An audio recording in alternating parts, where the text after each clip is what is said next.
साथियों, आज मैं आपके लिए एक बेहद शानदार केस लेकर आया हूँ। आज मैं आपको बताऊंगा कि अगर पशु को शॉक लग जाए, यानी पशु अचानक से जब गिर जाता है, जब उसको शॉक लग जाता है तो उसका क्या ट्रीटमेंट है और वह किस कारण से लगता है। क्या हम उसको बचा सकते हैं? हाँ, बचा सकते हैं। तो कैसे? इसी के ऊपर हम आज पूरा डिटेल से वीडियो लेकर आया हूँ।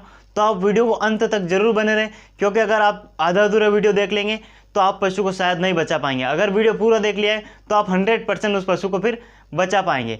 तो साथियों, वीडियो शुरू करने से पहले आप अगर चैनल पर नए हैं तो चैनल को सब्सक्राइब जरूर कर ले। साथियों, हमारे वेटनरी में शॉक के बहुत सारे केस मिलते हैं, लेकिन क्या होता है, कई बार क्या होता है कि पशु ने अगर अचानक से पशु को शॉक लग गया है तो लोग उसको छोड़ ही देते हैं कि अरे अब तो इसमें जान ही नहीं, अब तो ये मरेगा, इसका ट्रीटमेंट करके क्या करें। लेकिन वहाँ पर पशु ठीक हो सकता था, लेकिन आपने कोशिश ही नहीं करी।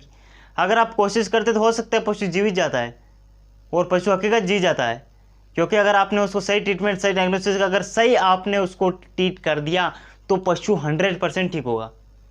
तो साथियों, सबसे पहले जान लेते कि आखिर होता कैसे। तो साथियों, शॉक लगना यानी पशु की हृदय की धड़कन रुक जाना, यानी उसका हार्ट बीट अगर वह चोक हो जाए, वह काम करना बंद कर, उसके दिमाग में ऐसा हो जाता है कि उसकी सारी मांसपेशियां काम करना बंद कर देती है, एकदम पूरा शरीर सुन्न हो जाता है।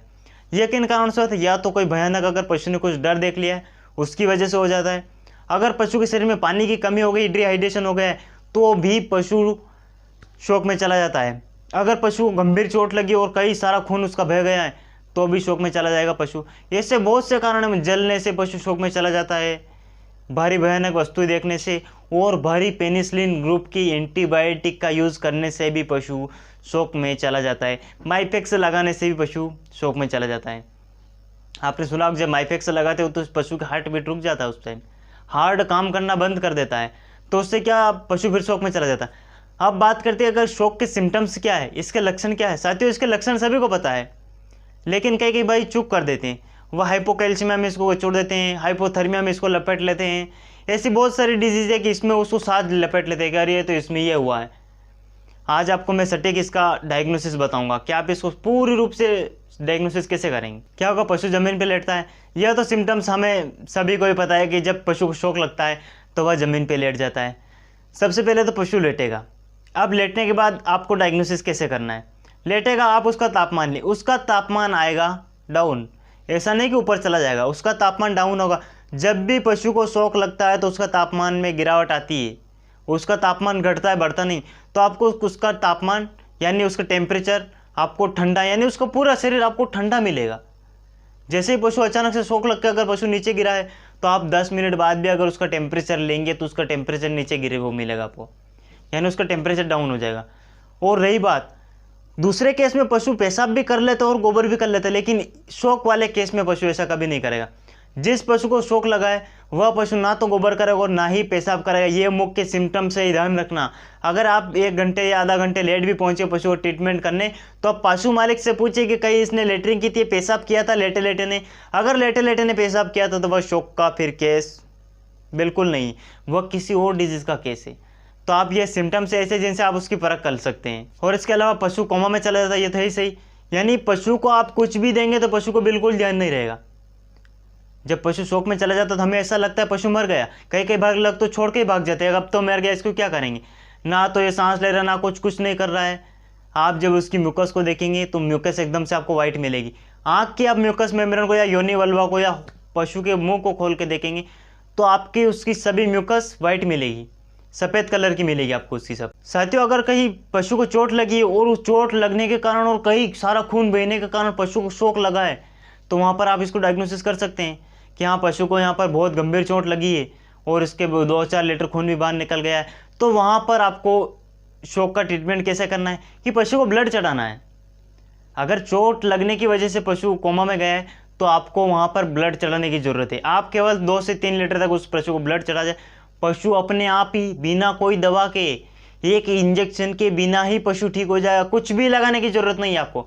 अगर चोट लगने को और बहुत सारा खून बहने के कारण पशु अगर शॉक में गया है तो आप उसको केवल ब्लड ही चढ़ा दे, ठीक हो जाएगा, कहीं कुछ देने की ज़रूरत नहीं है। लेकिन इसके अलावा अगर पशु बिना किसी कारण के, बिना किसी चोट लगे, बिना जले अगर शॉक में गया है, अचानक से लेट गया है, अचानक से खड़ा था, अचानक से गिर गया है, तो उसका ट्रीटमेंट आप कैसे करेंगे। उसका ट्रीटमेंट एक बहुत ही शानदार और बहुत ही सस्ता और बहुत ही सटीक है। हर कोई डॉक्टर कर लेता है, लेकिन वह हार मान लेते हैं। वह ट्रीटमेंट करने से पहले ही हार मान लेते हैं। वह ट्रीटमेंट करने से पहले ही सोच लेते हैं कि ये ठीक नहीं होगा, तो वह ठीक नहीं होता है। अगर आप पहले से ही जाके देख लेते और बोल देते कि ये पशु ठीक होगा, तो उसको होना ही होगा। आपने जो बोल दिया वो होता ही है। आप जैसा सोचते वैसा ही होता है। आपने देखा होगा कभी भी कि आप व्यक्ति जैसा जैसा सोचता है बस वैसा वैसा ही होता जाता है। आपकी सोच कितनी बड़ी, यह सबसे बड़ी बात है। आप कितना लंबा सोचते हैं, आपकी सोच से ही पशु ठीक होता है। आपको उसमें क्या करना है, आपको उसमें बोतल डेक्स्ट्रोज 25% लगाना है। केवल डेक्स्ट्रोज ही लगाना है, दूसरी कोई बोतल नहीं लगाना है, कोई ज़रूरत ही नहीं है। केवल डेक्स्ट्रोज की आप 3 से 4 बोतल या 5 बोतल आप डेक्स्ट्रोज की उसको डायरेक्टली आईवी लगाए। क्या करना आपको, जब पशु शौक में चला जाता है, आपको सिम्टम्स तो सारे मिल ही गए हैं, इसके ये होता है। अब आपको केवल उसका ट्रीटमेंट ही करना है। ट्रीटमेंट में आप यही बोतल लगाए डेक्स्ट्रोज की 3 से 5 बोतल आप डेक्स्ट्रोज चढ़ाए उसको। इसमें आप इंजेक्शन न्यूरोकाइन, ट्राइब्यूएट, टोनोफॉस्फेन, ये इंजेक्शन आप इसमें मिलाए। यह तो इसमें मिलाने की बात, आपको यहाँ पर एक इंजेक्शन ऐसा मिलाना है जो पशु को, लेटे हुए पशु को, शौक वाले पशु को बाहर लाएगा।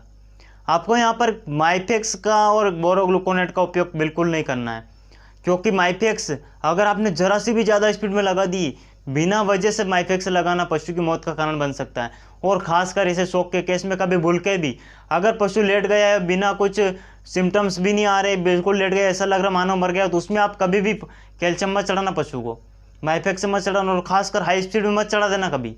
ऐसे में तो तुरंत ही मरेगा पशु, तो यूँ ही मर रहा है और जल्दी मर जाएगा, जल्दी निपट जाएगा और जल्दी निकल लेगा। तो आप माइफेक्स चढ़ाने की भी इसमें बिल्कुल भी गलती ना करें, और ज़्यादा इसमें कुछ देने की आपको ज़रूरत नहीं। इसमें केवल आपको एक इंजेक्शन डेक्सामेथासोन ही लगाना है आप में। डेक्सामेथासोन इसमें आपको 5 ml डायरेक्टली आईवी देना है, कुछ नहीं करना, डायरेक्टली आईवी देना है। आप जैसे ये इंजेक्शन आईवी देंगे, आप देखेंगे कि पशु खड़ा हो जाएगा। जो पशु मर रहा था, जो पशु मर ही गया था, वह इस 5 ml के इंजेक्शन ने कमाल कर दिया। तो साथियों, हमारे वेटनरी में और जहाँ तक मैंने केस देखे हैं, इस इंजेक्शन ने इतने पशु की जान बचाई है। खासकर जो लेटे हुए पशु है, जो सब बिल्कुल ही मरने के जा रहे थे, उनको इस डेक्सामेथासोन इंजेक्शन ने बचाया है। लेकिन यह प्रेगनेंसी सेफ नहीं है, इसकी आप ऐसा मत करना। सर बोल रहे थे इसका बहुत ही शानदार रिजल्ट है, तो हम इसको हर कहीं उपयोग करने लग जाए, ऐसा नहीं है। जहाँ पर इसकी ज़रूरत है, अगर समय पर इसकी ज़रूरत को वहाँ पर लगा दिया जाए, तो यह लाखों में का काम करता है इंजेक्शन वहाँ पे। तो साथियों, बस आपको यही करना है, और आपको जहाँ तक हो सके वहाँ से पशु मालिक को बोल दे कि पशु की लगातार मालिश करवाए, बॉडी पे रफिंग करवाए, ताकि पशु के अंदर गर्मी आए, क्योंकि उसका शरीर ठंडा पड़ गया है। तो आप उसकी बॉडी पे रफिंग करवाएं, और उसके अगर धूप है तो धूप में रखें उसको, ठंडी जगह पे उसको ना रखें। ठंडी जगह में रखने से और पशु का टेम्परेचर लो होगा और पशु के मरने के चांस बन जाएंगे। तो जहाँ तक हो सके वहाँ तक उसको गर्मी में रखें। और साथियों, बस यही है इसका ट्रीटमेंट। आप बस यही इंजेक्शन लगा दे, ऐसे ऐसे लगाना, आपको कुछ नहीं करना है। आपको ना आईएम एंटीबायोटिक का कोई रोल नहीं है, एनाल्जेसिक का कोई रोल नहीं, किसी का कोई रोल नहीं, एंटी हिस्टामिन दवा का भी कोई रोल नहीं, इसमें आपको कुछ नहीं लगाना है। लेकिन साथियों, यह ट्रीटमेंट आपको केवल इसी शौक में करना है, एनाफाइलेटिक शौक। जिस शौक में अगर पशु नीचे गिर के टांगे चलाने लग गया है, पैर चला रहा है, उस स्थिति में, उस अवस्था में आपको पशु को ट्रीटमेंट कभी भी नहीं करना है, क्योंकि वह एक भयंकर रूप ले लेता है शौक। उस टाइम पशु के पारे मस्तिष्क में चला जाता है, उसको कुछ ध्यान ही नहीं रहता है, सारे उसके जो भी अंग रहते हैं वो सारे अकड़ जाते हैं, पशु एकदम से मरने की कगार पे आता है, और उसमें 100% पशुओं के डेथ होने के चांस रहते हैं। तो उस डिजीज़ में जब पशु को एनाफाइलेटिक शौक लगता है, पशु टांगे चलाता है, उस डिजीज़ में आप उसका यह ट्रीटमेंट ना करें, क्योंकि उसको मरना ही है। बाकी अगर जो पशु ऐसे ही शौक में चला जाता है, जो कोमा में चला गया, अचानक बेटा बेटा अचानक कोमा में चला गया, बस आप उसको इसी में इसका ट्रीटमेंट करना है। मिलते हैं अगले वीडियो में, तब तक के लिए जय हिंद, जय भारत।